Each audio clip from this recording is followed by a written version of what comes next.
বেশ কিছু কারণের জন্য অনেক দিন ভিডিও দেওয়া হয়নি। তো অনেক সেট আপ রেডি হয়েছে, আমি একটা একটা করে আপলোড করব। তো এখন তোমরা দেখো, একটা 10 ইঞ্চি ফোরের কম্প্রেস হয়েছে 2 পিস। এইটা হচ্ছে আমাদেরই পাশাপাশির মধ্যে অর্ডার রয়েছে, খিলের ওইখান থেকে অর্ডার আছে। তো তোমার লুকিংটা দেখো, দেখে অবশ্যই কমেন্ট করে জানাবে। আর বাইরে লুকিং দেখার কিছুই নেই, পপবেসে সবই এক রকমের, তবু 10 ইঞ্চি ফোরের পপবেস 4 ফুট চওড়া আছে, 4 ফুটের একটু কম। তো দেখতে থাকো। এই হলো 10 ইঞ্চি ফোরের পপবেস।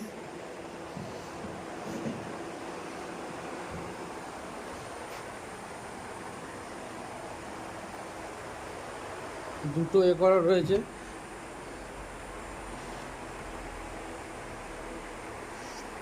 এর টোটাল ক্যাবিনেটের প্রাইস আছে 14,000 টাকা জোড়া, নেট কালার কমপ্লিট। দেখতে অনেকটাই বড়,